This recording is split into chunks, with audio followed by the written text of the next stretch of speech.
Do you like this? Go get it. Okay. Oh, an old woman. Oh, he's falling. Yeah, deserve after you. Hey, be nice to him. I'm kidding. Okay, that should distract him for a second. Alrighty, so my name's Emma, and I'm a grad school psychology student, and this is my boyfriend. I'm Ollie. I'm also a grad student, but in biochemistry. So today we're just going to be talking about positionality within the world, our positionality in particular. This is coming from, well, on my side, it's coming from an indigenous kind of worldview where you should be stating your biases when you're going to talk about science at all, and I love science, so I will probably talk about it on this channel. Oh, we forgot an important part of our family. This is Harley. He likes to chew on us. But in indigenous research beliefs, you should be stating your position in the world and how it may affect your views of the world. So, Exactly. the first question that we're going to try to answer is, what aspects of your identity shape how you see the world? You want to go first? You go first. Okay. We'll take turns in the questions. Yes, for sure. So I would say that, of course, I am a white woman. I'm from Canada. I've never lived anywhere else. So not having lived anywhere else obviously biases my views. I'm not Indigenous, so I don't have any kind of Indigenous worldview. So I have to work to educate myself on that. I'm also 22. Which I don't think is that bad to disclose on the internet. No? I was born in a certain year, and I'm 22 now. So I'm still quite young, but I'm pretty well versed in the research, especially in my field. One thing is, this is my first time living alone, and that can really affect how you view the world, because if you've had your family around you your whole life, it's kind of different to be living somewhere else all on your own. Yeah. And yeah, being a white woman, of course, I don't have the same discrimination that a lot of people face. So that also biases my view of research. Yeah. I guess with me, I guess in terms of the majority of the population in the world, I'm quite similar to Emma in the fact that I was raised in a kind, caring, loving household from a very generic middle-class family. In the UK, I recently moved to Canada just over a year ago now. I'm also 22 years old, and I've not lived alone. I've lived alone since the year 2020, when I first moved away from my house to do my undergraduate degree. I guess that's changed a few things, but I am a white man who grew up in the UK in a was never fully rich, but definitely was a very middle class family, and I think I had a very blessed and privileged growing up, and I love both of my parents and everyone who supported me around me. And I think that I have a very positive view on the world based on my experiences growing up over the last 20 plus years. Yeah. I would say we just haven't faced the discrimination that a lot of other people have, and of course that comes with privilege that we faced in the world. Yeah. Like, our jobs are quite white fields. Mine is women dominated, and his is pretty male dominated, I would say. But we're slowly moving towards getting better, becoming more representative. Yeah, I'd say that mine is male dominated to an extent. Yes. I mean, I'm still a woman in STEM, if you extend it beyond psychology. And most of the courses I've ever taken are in psychology. I'm also very quantitative focused, which I think could bias my views a little bit. I mean, a lot, because you can get a lot of information from qualitative analysis. So having just the numbers to view the world can come up with different responses. Yeah. The next question is, how have your life experiences influenced your values and assumptions? Yes, so I'll go first with that, and I guess this goes hand in hand to an extent with the first question, the fact that compared to a lot of people in the world, I grew up in quite a privileged position. I came from, again, a very generic family. I was a white man living in white-dominated England. I haven't really faced any sort of discrimination or agendas against me as such for other people that could be my peers at work may have faced throughout their lives, especially in a very diverse country such as Canada, and one that itself is built on immigration. Again, at the end of the day, I think that these experiences have shaped me to a point where I've really only been in the middle of the track. I've never really deviated by having anything done against me or doing anything against anyone, discriminating against anyone, or have been discriminated against is what I mean by that. And I think that I like to be very observant of what happens on social media, on the news, on mainstream media, and seeing that there are other people in Canada, in the United States, in the UK, in Europe, South America, everywhere else in the world that are not as privileged as me and do come from places where they've been discriminated against or whatever, everything else like that, and therefore that's shaped their world. But my world has been shaped by my experiences, which I will use the word privileged over and over again in this sense, but I do believe that is the correct word in terms of my understanding. Yes, and I mean, there's going to be a mention of privilege later on, actually in the next question, but I'll take my answer of this question. Of course, everybody's life experiences shape their views and their values and their assumptions. And like I said, I'm very mathematical, so I do see the world in quite a patterned way. And that really biases what I do, because in psychological research, we usually use the numbers to back up the statements that we're trying to prove. And so I would say that maybe my values lean a little bit stricter in the scientific sense, not stricter than you, but stricter than other people, even in psychology. And of course, there are a ton of assumptions I make. I'm always trying to focus on not biasing the way I view the world too much, but there's no such thing as objectivity. In my opinion, you might not agree with me, but I don't see the world as an objective place. So I can say that two people can experience the same thing and take fully different things away. Like when I'm getting followed at a grocery store, I don't take the same assumption away as somebody else might. I'm like, oh, something must be happening, and they're just trying to keep an eye on me. So, and so in my field specifically, one assumption is that, I mean, people's experiences in lives will shape the way their psychology goes. Like, what is an epigenetic trigger other than something that was in your brain that was turned on that makes the world completely different for you? So I think that's one way that I have had values and assumptions that have been created by my world. Where do you hold privilege, and where do you face marginalization? You go first, because I... Okay. So obviously I hold privilege in that I am a white woman. And I also face marginalization in that I'm a woman.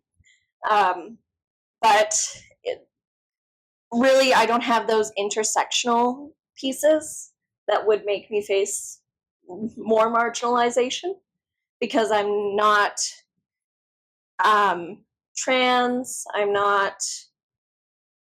am not straight, but also I'm dating a man, so people don't necessarily know I'm not straight. So much of myself that I could be marginalized for is not open to society for them to marginalize me. Not really marginalized in too big of ways. And I hold privilege everywhere. I mean, being born in Canada is a massive privilege.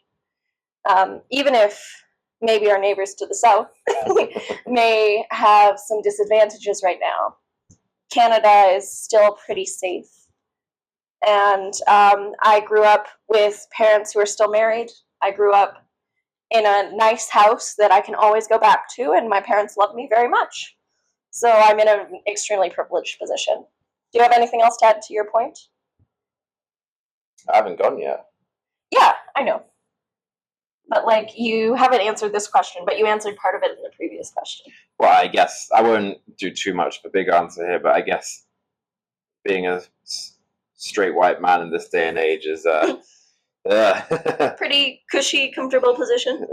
Pretty niche in terms of the word privilege. Not niche. Not niche. Not niche. Pretty mainstream in that. It's probably the safest place I can be. Yeah. Again, I think I agree with your point that I hold some things from the world that may put me in a marginalized place, but I think it's outweighed by the fact of what I am right now and what I will always be. And yeah, so I think that compared to me, Emma is probably less privileged and more marginalized. But you look at somewhere else in the world, they're probably a lot further from me and Emma in that sense. So well, and I mean, it's a spectrum. People are privileged and face marginalization in very different ways around the world. Like, I would say in Canada, especially where we're from in Canada, you face more political marginalization depending on which group you're in than other people. But of course, if you don't speak that out loud, then nobody knows. Yeah. So, and I would say I'm quite leftist, like more than him for sure. And so that definitely also shapes my worldview. I wouldn't say it's a privilege, other than I have the privilege to hold an opinion, which people around the world don't always have. So I would say a lot of privilege. Is there anything else you want to add? No, I think you've just complimented it perfectly. How do your background and beliefs affect your work or research? Well, you already mentioned it. I do believe myself to be on the centrist left side of politics. I won't go too much into that now. I was raised in a non-religious household, and I still go by that belief day by day. And I don't think there will ever be anything that changes that in my mind. That's just a very, very strong opinion I hold out. But I completely respect the opinion of others who may have that point of view. Maybe religious? Yeah, specifically religious. But I think that everything...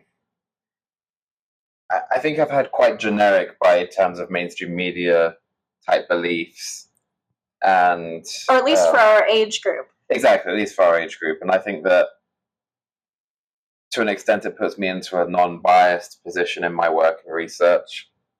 I feel like I could be biased had I have other beliefs, but I don't believe I have that. So I don't think that they actually do. I'm quite impartial in what I do on a day-to-day basis. So as impartial as you can be, considering that we're all biased. Yeah, exactly. I guess that was just the easiest terminology for me to use. But I think compared to other people, I don't think I have too strong beliefs that do change bias your work. Bias my work, exactly. One thing is, if we didn't believe in science, then we would not be where we are. Exactly. Right now. So we definitely have very strong belief in science and data and the background to that. Like, for example, we believe that COVID was real. Yeah, exactly. So without that kind of background, and it's the same with me, I didn't grow up in a very religious household. And so my beliefs do affect my research. I believe that mental health needs to be treated similarly to physical health. Hi, nobody. Mental health needs to be treated the same as, or at least similar to physical health. But I don't think that it needs to be cured. But I also don't think physical health needs to be cured. We're just trying to create the best quality of life for all the people. And that includes medical help for people who maybe don't have access to it currently.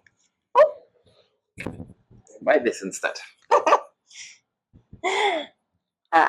He's so cute. So medical help for people who don't have it. I think that forcing people to conform to a specific religion or a specific belief in order to get mental health help is very manipulative and terrifying. I think everybody should have help. So yeah, I think of course, psychology biases that. I've learned a lot about people who don't have any access to get physical help or mental help. So, and the last one's still very similar. It's kind of like, it is a very good last question. How do you reflect on and challenge your own biases? So I would say that I'm constantly trying to learn new things. And that's through the media, that's through scientific papers, reading things I don't agree with, trying to get evidence from all sides. Of course, you can never get evidence from all sides, but trying to hear information from more than just one place to be able to make my opinions. And I really have to reflect on it privately. He'll know that I reflect on a lot of things when I come home from work. And I usually start with a question like, oh, what do you think about this? And it's really useful to have somebody to reflect on things with, so thank you. Yeah. Same here. Aw. And so that's probably how I challenge my own biases, other than I join groups like Indigenous research groups and other groups to be able to find out who believes differently than me and how can I incorporate that into my work. And I mean, that's part of this positionality statement too, acknowledging where you are and how it's going to affect your view on the world. All right. Yeah, I think I don't mean to copy you. I think my answer is probably quite similar in the fact that I live and breathe real world experiences. I live and read stuff I see on the internet, on the news, in columns and articles. And again, I like to have a second opinion from it, so I'll always ask you. I will always, if something bothers me that day and makes me challenge my own thoughts, I'll ask you or I'll ask someone else, I'll ask a parent. It's easy to text 1,500 people at the same time nowadays.